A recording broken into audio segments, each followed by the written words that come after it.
हरे कृष्णा।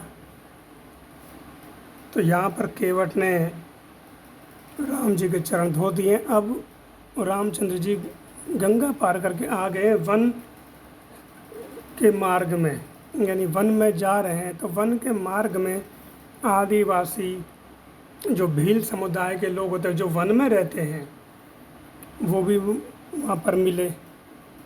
तो यहाँ पर वन के मार्ग में जब रामचंद्र जी, जानकी जी, लखन जी जा रहे हैं तो तुलसीदास जी कहते हैं, पुरते निकसी रघु वीर वधु धरी धरी धरी मतलब धरनी, धीर दय मग में डग दें। पुरते निकसी रघुवीर वधु धरी धीर दय मग में डग दें। झलकी भरी भाल कनकी जल की पटु सूख गए मधुरा अधर वे। फिर बूझित है चलनो अब केत की, पर्ण कुटी करे हो कित घे। तिय की लखी आतुरता पिय की अखियाँ अति चारु, चले जल जवे। तो ये बहुत मार्मिक प्रसंग है।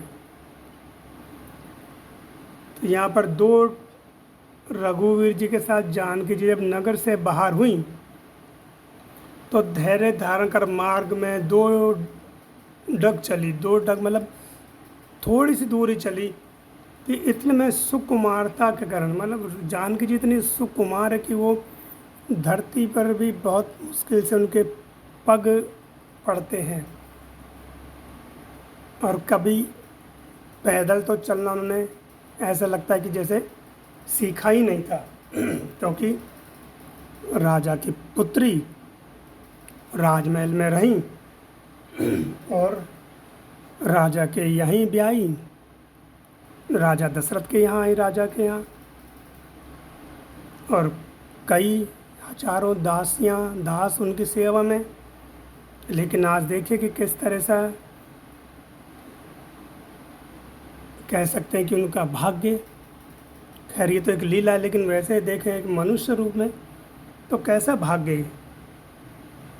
एक राजा की पुत्री और राजा की ही पत्नी, लेकिन उनको क्या हो रहा है कि कंटक करील मार्ग में चढ़ना पड़ा जिसमें कांटे हैं, कंकड़ है और धूल है उस मार्ग में। तो जैसे ही दो डग चली राजकुमारी सुकुमार तक, अगर यानी जानकी जी, तो उनके ललाट पर जल के कण, पसीने की बूंदें झलकने लगी। और दोनों जो अधर हैं वो जो रक्त अधर हैं, अनार के फल के समान, जो अनार है जिसको बिंब फल बोलते हैं, वो आप देखें कि पका हुआ अनार जो होता है कितना लाल होता है, उस तरह के उनके अधर वो सूख गए। थोड़े से ही चली थी वो और घूम करके पूछने लगी तो एकदम से रुक गई जानकी जी, थक गई, पसीना उनके माथे पर आ गया, अधर सूख गए।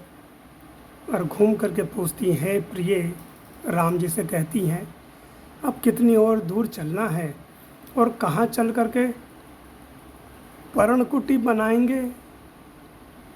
पत्नी की ऐसी आतुरता देख करके प्रियतम की अति मनोहर नेत्रों से जल बहने लगा। जब जानकी जी को राम जी ने थका हुआ देखा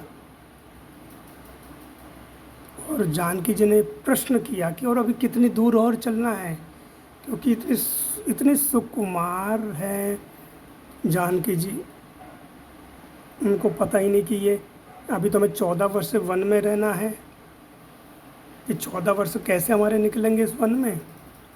और अभी तो वो थोड़ा सा ही चली थी तो थक गई, पसीने की जो बूंदें उनके माथे पर आई और पूछती कि हे प्रियतम, हे मेरे स्वामी, हृदयेश्वर, अभी और कितनी दूर चलना है और कहाँ जा कर के हमें अपनी पूर्ण पर्णकुटी बनानी है, ये सुन करके पत्नी की एक आतुरता देख करके राजीव लोचन के राजीव से नयनों से अश्रुपात होने लगा। दुखी से हो गए रामचंद्र जी कि ये जानकी जी को इतना कष्ट मेरे कारण। तो क्या कहते हैं, तुलसीदास जी की पत्नी की ऐसे आतुरता देख करके प्रियतम की अति मनोहर नेत्रों से जल बहने लगा।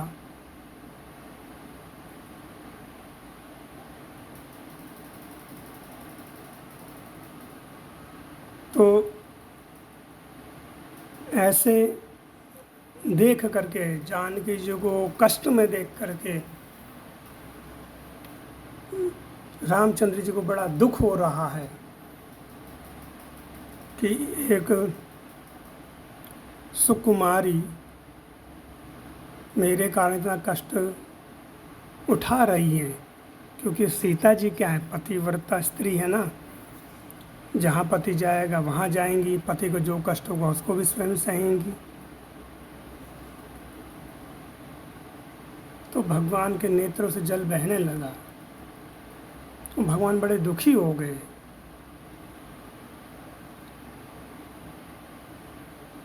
तो ये